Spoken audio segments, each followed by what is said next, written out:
Okay, good morning, everyone. We're excited to be here this morning to talk to you about Book Direct and having your own website isn't right for you. We're really lucky. My name is Heather. I'm the president of the board here at Astro. If you haven't attended one of our expert Q&As, these are really casual, power 30 minutes. We encourage you to post questions and chat with us and engage. And we're really lucky this morning to have three experts. So I will give them the floor in a moment, but quickly, Dustin War is an ex-Expedia exec, marketing expert in hospitality, and also short-term rental homeowner, self-managing several homes. And then Krista, also a marketing exec in hospitality with broad experience across different hotel brands, and also has been running her own short-term rentals for several years. And then some of you may know Damien. He runs the Book Direct show and many other things, but is a Book Direct, have your own website expert. So I will let you all say more about your background and who you are. Let's start with you, Dustin. Yeah, sure. Thanks for the intro. That's pretty much sums it up, but happy to be here and helping with Astro. I think Astro is a fantastic association for folks like myself and everybody on the call who's trying to learn how to better manage our homes on Airbnb and VRBO and the other short-term vacation rental sites.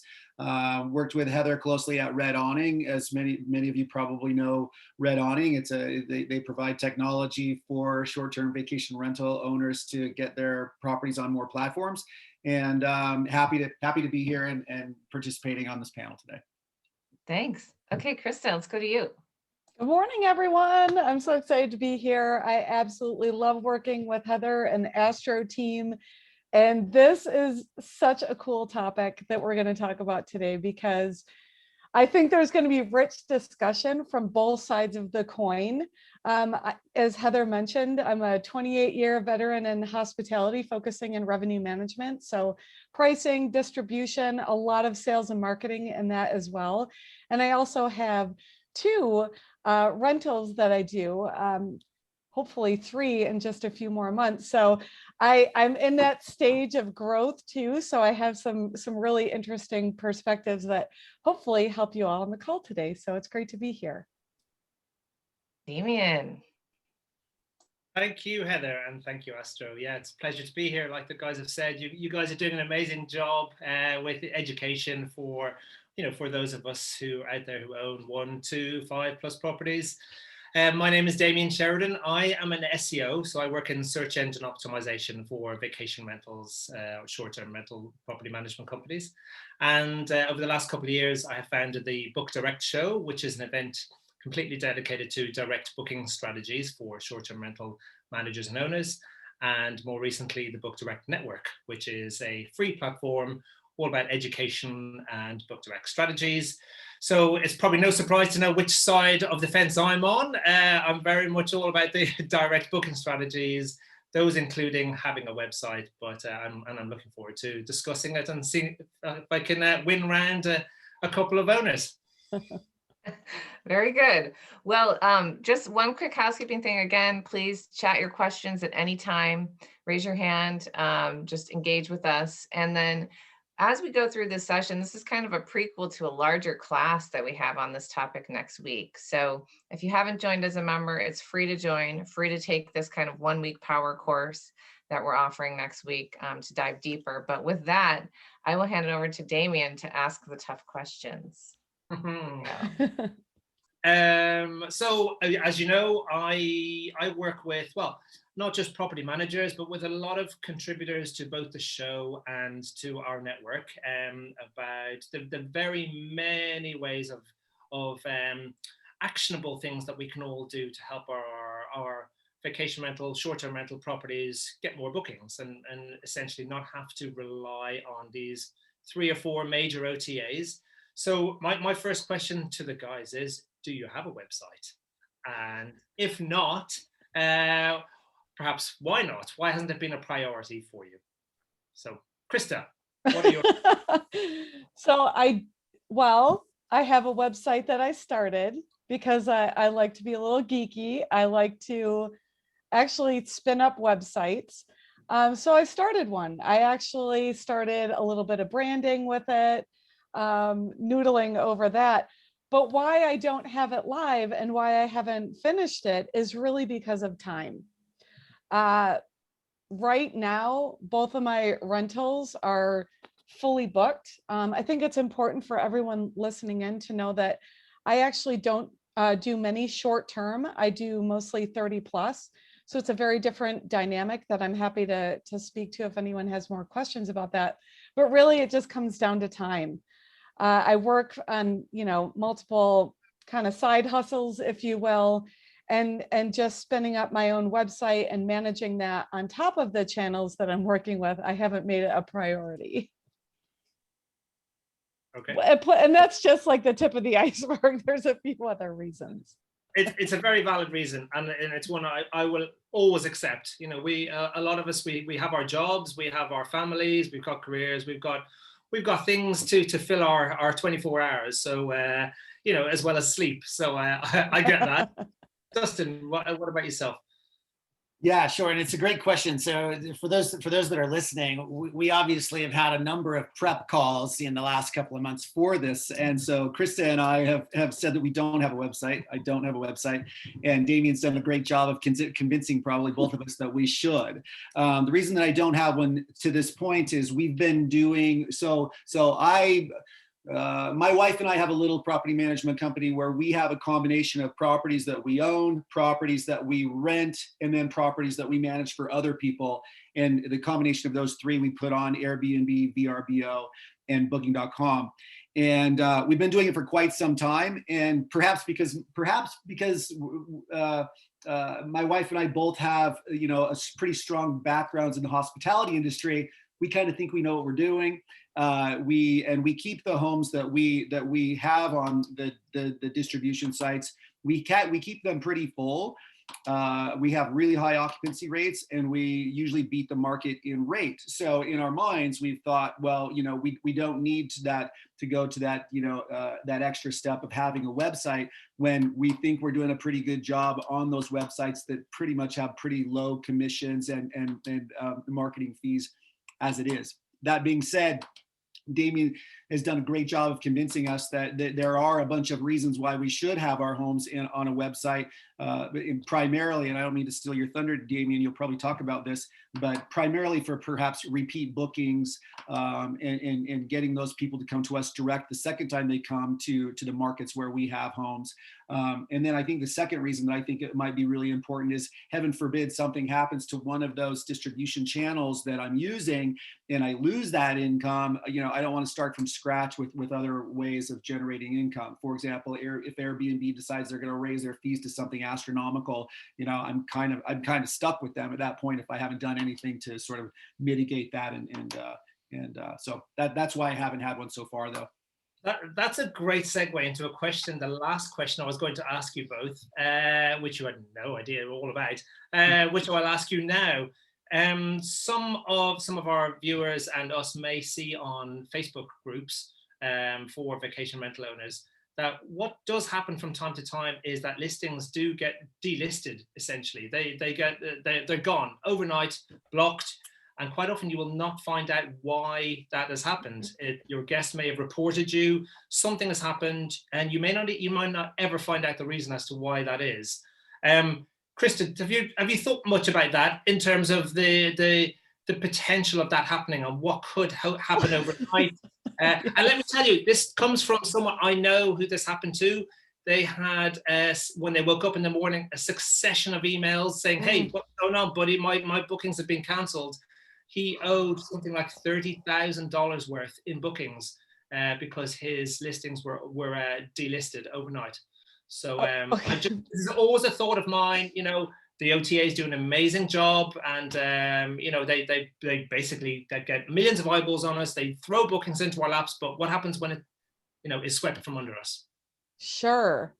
Well, that's terrifying. So now I'm like, okay, there's another pro.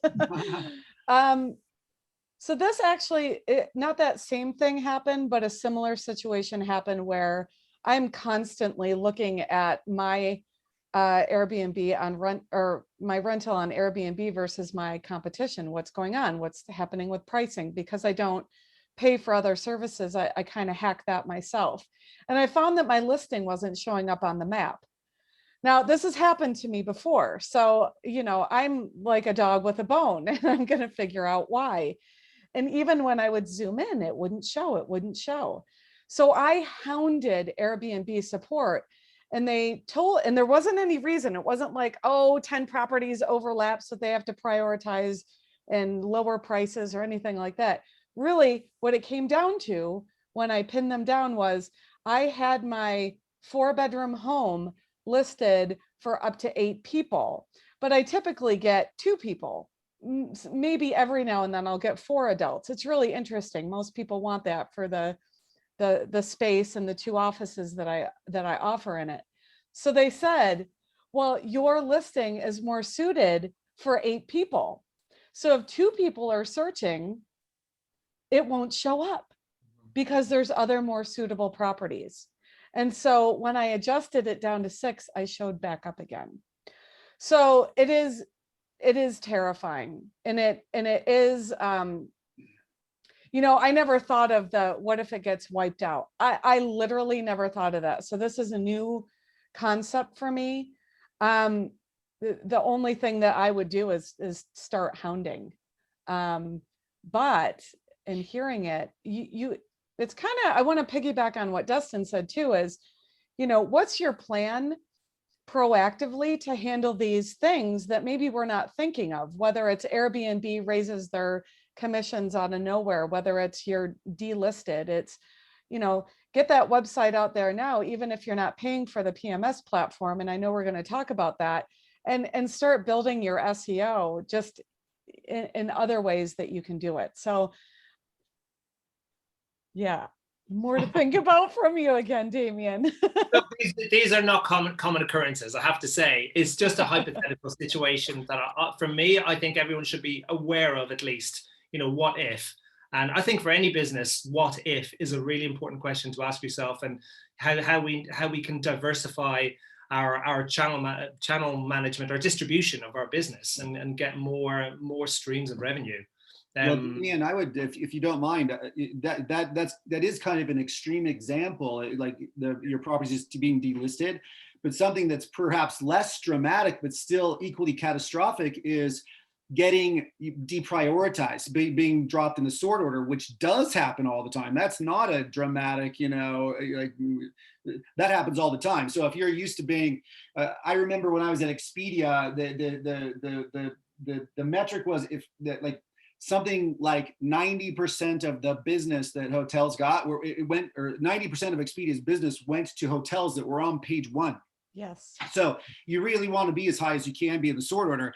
I've benefited, or I've been fortunate, perhaps because I've been on the sites for quite a long time and I have a high number of reviews, but my properties typically show up on the top half of the first page.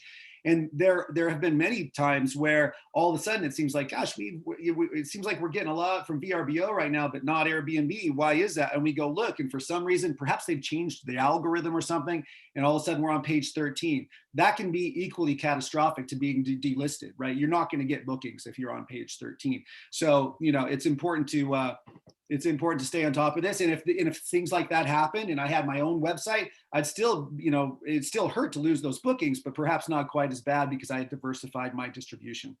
That algorithm is really important, that point. Yeah, because each of these major OTAs, they have their own algorithms. They have their own factors at play as to why you're going to rank. For me, things like having to respond to an inquiry or to potentially accept a booking request that you're not happy with, that's a real flaw for me, that you should have to do that. And if you decide not to, then you're going to be effectively penalized for that. These are little things for me that I think are all wrong and shouldn't be part of that process. But yeah, you're absolutely right. Doing that can really hinder your position. So you're really playing ball, effectively with their rules. In terms of bookings, Krista, you mentioned you look at mid-stay bookings. So how does that work, for example, on Airbnb or maybe off Airbnb? Do you have options for people to take bookings away from Airbnb and, off-site? Oh, the shame. I do not. No. Um, I'm just, well, yeah. I shouldn't say I don't. I do. And actually, I'm actively working in communication with a potential guest on Zillow. So what I do is I focus on 30 plus because in the market I'm in Bend, and the location that I bought my home, there's no available short-term rental permits. So I actually can only do 30 plus stays. So I'm on Airbnb. I was just sharing a story with the team here the other day that I had to remove myself from VRBO because there was a glitch in my calendar syncing up, which we all know is like, ah, and somehow I didn't update something right and my pricing wasn't right on VRBO. So I literally just shut that down. And maybe I'll Um, just know really quick because you were doing the iCal link, right? You yes. don't have a PMS, just clarifying. Yes. No, I thank you for mentioning that because that's the typical thing that is used is the iCal link and those features. So I do list on my property on Zillow though. That so that would be a direct book. That would actually come through directly where I wouldn't pay any fees. Fortunately, your first listing on Zillow is free. So I just manage a ton of inquiries and I manually update when it's available. Um, which isn't hard for me because I'm doing 30 plus days. So it's like these chunks, right? And that makes it easier. But then I get into, okay, I'm doing the deposit, I'm handling the payment, I'm doing a lease agreement versus, you know, an agreement on Airbnb or a direct website or through a PMS system, however that's being managed. So that's kind of how I handle it outside of just Airbnb alone. We actually have a question from the audience, Damon, whenever you're ready. Yeah. The question is, how important is ownership of the guest relationship and having your own website for them to rebook future trips? So you kind of started talking about that earlier, but what you talked about, Krista, was the new inquiries from these different channels that you know, especially for the 39th, but in general, the rebooking of someone who had a great stay, right? And they came in, say, through Airbnb or Vrbo. Yeah, and I'll give that to Damien and Dustin because I don't do short term. I don't have a ton of repeat. I think this is a brilliant question. And I think it's really important. We should all be looking at the guest relationship and owning that guest data as well, I think is really, really important. So yeah, I mean, Dustin, obviously you get a lot of business, a lot of individual bookings. You mentioned earlier on about, you know, the prospect of bringing them back. Yeah. For me, that is a huge part of having a website. Yeah, building a brand, an easily recognizable brand where you can, you know, drive people back to a website, and even if it's not necessarily an instant booking kind of, or with a booking engine, something that you can drive them to at least to as a lead generation back to you. What are your thoughts on that in terms of driving more bookings for repeat guests? Yeah, it's a great question. I think Ted asked the question. I could not agree more. I think all of us would agree that owning the guest relationship and that guest experience is critical to building a sustainable business. Quite frankly, again, like I've said, I keep my properties pretty full. I beat the market when it comes to rate and occupancy. But that being said, I think that is the one piece that I'm missing. And where having a website would benefit me the most is capturing those repeat bookings. Because here's what we do. We have I'm not going to say it's sophisticated, but we have a way of marketing to people who have stayed at our homes before. We capture their email addresses and phone numbers and things like that when they stay, and so that we can remarket to them when they come back. But they only have two options. They can call me directly or email me directly. I don't have a website that I can point them to, or they go back and try to find me on VRBO and Airbnb and the other sites. And I'm pretty convinced that I don't have the data, but that even if they have good intentions of booking with me again, if they go to Airbnb and try to find me, sometimes they're not going to be able to find me because maybe it's been a year and a half and they can't remember my address or the name of my property. And quite frankly, maybe sometimes they do find it, and yet there's another property that's very similar, that's a couple blocks away, that might beat me on rate, and they think they'll go give them a try. So I do think that's the big miss for me of not having a website right now, is I'm losing those bookings. Do you mind talking about how you do capture that email or phone? I mean, it's like an attempt to book direct, even though you don't have your site, it feels like.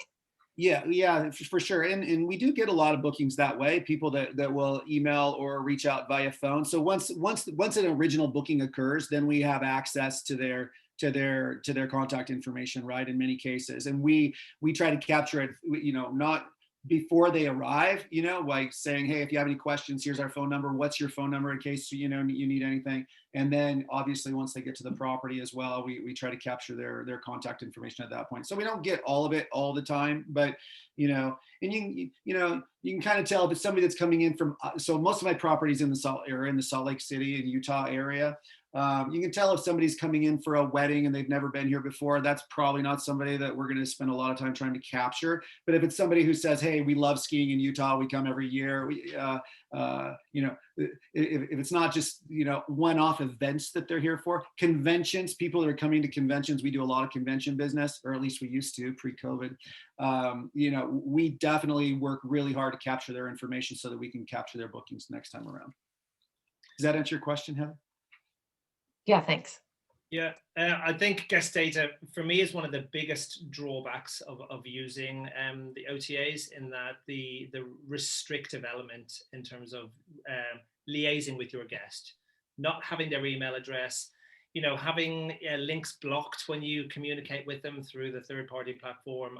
For me, it's all wrong, and we should be able to communicate with our guests in any way we want.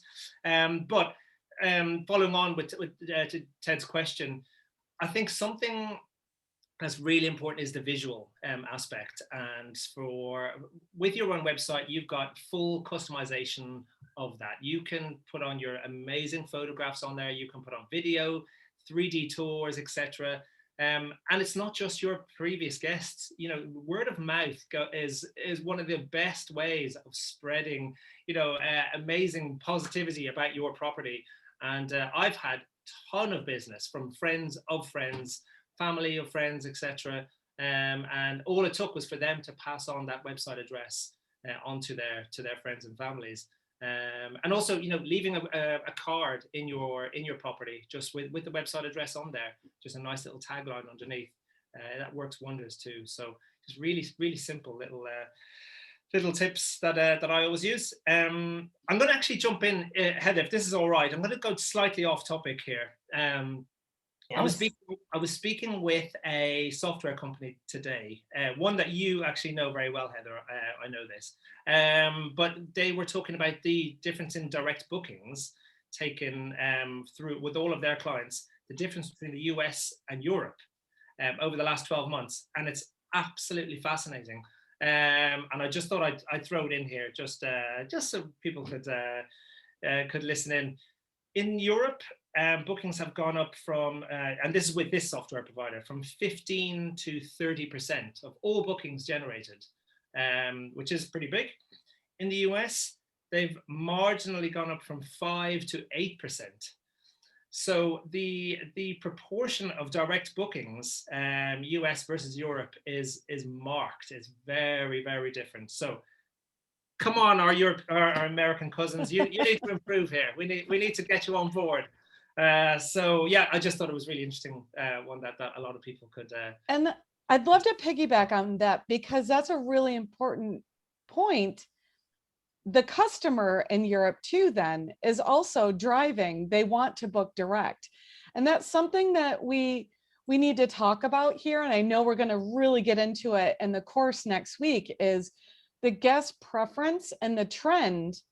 Okay, these platforms, Airbnb, VRBO, made it so accessible and easy for them to search multiple properties. And there's always going to be a customer and a guest that wants to book that way. But the person that's savvy and saying, no, I want to take a little more time, do my homework, and save a ton on fees, I'm going to book direct, and I'm going to find ways to book direct. Airbnb was the intro to homes being used as hotels, it's a good transition. But now people, especially in Europe, that trends only happen because there's a demand for them, right?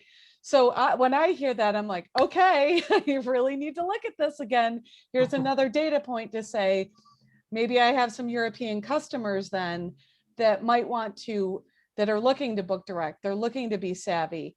But also this is going to be a growing trend. And so how do I get ahead of it now with my SEO efforts, getting the platform set up and really creating a brand for myself so that when the time is right, I can make that transition easily. So I wanted to give you another notch for that, Damien.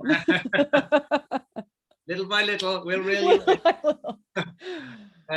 Yeah, that's a great point. What do you think, Justin? Couldn't agree more. Yeah, again, I think that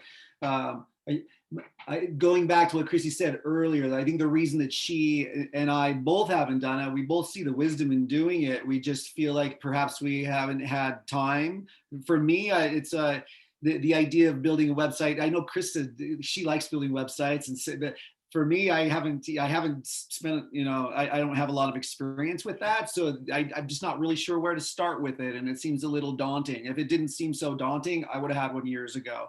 And shame on me for perhaps just not powering through that. But my guess is a lot of the audience feels the same way. It makes a lot of sense. I need to have my own website, but gosh, where do I start and how do I do this? Because if I can get an extra 5% business, 5 to 8 now, 8 in the US, that's material for me, and that would definitely be something I'm interested in. So yeah, we talked about the obstacle of time, and yeah, you both just hinted there in terms of how daunting it can be to create your own website, because we're the majority of us aren't coders. We don't know how to start a website from scratch. Have you guys ever thought about looking at templated builders to make it easier for you? And by that, I include property management software systems whereby they can include almost a direct booking website for you. Because this is a big trend over the last year, and it can make it very easy for you. They've got drag and drop facilities to make it really easy. They're not my first choice, I must admit. For anyone who's looking at this, WordPress would be absolutely my priority to customize your own site. But it can be daunting. I understand that. So some of these softwares have done a great job to make it a fairly simplified process. Chris, what have you used Wix? Have you mentioned Wix in the past? Yeah. So right. So I pulled up Wix, but that's not the PMS system, right? That's just my okay, here's my brand that would connect into something. And I haven't even looked at the integration there. So I want to make that very clear. I've dabbled as much as being fortunate to be on the Astro website and starting to look through some of the resources and options that are out there. But I've probably learned the most through just our calls that we've had on this team. And so, I know we're going to dive deeper into that next week and what some of the platforms are, or how they work, and the cost of that. I would say, one thing that came up as we were all talking, and we're going to dive into this more in the ROI worksheet next week, is, do I need a direct website to manage my bookings to help me get more business? That is a key component. So it's not just time, but it's, am I going to drive more revenue? And am I going to evaluate my time in marketing, managing a direct website versus my time versus the time and the powerhouse that an Airbnb, VRBO marketing already does it for me? So I think I want to plant the seed for anyone that's going to join the workshop next week is, do you need more business? Do you have gaps where it makes sense to do a little more work, pay for some of these property management services that actually make it a little more seamless, ease up the time constraints, and maybe even invest a little bit more up front to help have someone help you with your website build, so that ultimately there is a positive ROI on that. And I'm really excited to dive, because I'm just the numbers geek. I'm ROI everything. Am I going to make more money? Is the profit going to be there? Not the revenue, the profit of my time, of your time, of the revenue, of the payment for the PMS platform. So I've dabbled. But I will actually be going through the exercise that all the participants go through next week to really look at that. So I'm excited. And I hate to do this. I realize we're already at time. So maybe, I mean, I feel like we could talk for hours and we'll have to Totally. do this again. But we definitely would keep the conversation going next week with our course. And maybe I'll just go around and see if there's any kind of final thoughts. Dustin? Yeah, my final thoughts is I'm looking forward to the workshop as well. I am going to build a website for my property. Even, to this point, I've thought, well, I'm not really sure that I'll get enough business to make it worth my while, or, will marketing that website cost more than the margins I'm already paying just to Airbnb and VRBO? But at the same time, I recognize that you do one thing and then you start iterating on it, right? So like maybe I build it at first and I don't get a lot of business, but the more that I sort of stick with it and work on it, pretty soon I've got a really material business coming through my own website and I don't have to be reliant on those guys anymore. I've also built a Wix site and ran into a little bit of trouble. But I think that Damien, for next week, what's most daunting for me isn't the idea of building a templated website. I think that there's a lot of tools out there for that. But then it's like, okay, what then? How do I market it on Google? How do I get it to show up a little bit better and things like that? And how much money is it going to cost me to buy keywords? And those are the kind of things that are daunting, looking at that whole project as one whole thing rather than like taking it in bites. And so I look forward to the workshop as well. Yeah, thanks. Krista? Oh, my parting words is all about like, think big. Like wherever you are in your stage, I just invite everyone to be open and think big. So not only what's going to serve you today, but what can you learn next week that's actually going to make you, your brand, if you want, even more profitable and expanding your own businesses that you have. That's great. And Damien, close us out. I'm going to keep it really simple and just piggyback off what Krista just said. It's your business. It's not Airbnb's business. It's not Vrbo's. It's not Expedia's. It's your business. So I think you owe it to yourself to, at very least, generate some kind of website. And, at very least, it gives you a little bit more credibility. So whereby if someone is dealing with you, if they've stayed with you, or if they're considering staying with you, if they see you have your own website, if they come off one of the platforms, it gives you that extra bit of trust and reliability to a prospective guest. Even if they go back to the platform to book, well, fine. It's helped them to choose you in the end. So I think you owe it to yourself as having your business to have your own website. That was so great. And again, I know we could keep talking, but we'll continue this conversation next week. So thank you all very much for your time and wisdom and this awesome conversation. We will talk soon. Thank you all. Have a great rest of the day. Thanks. Bye now.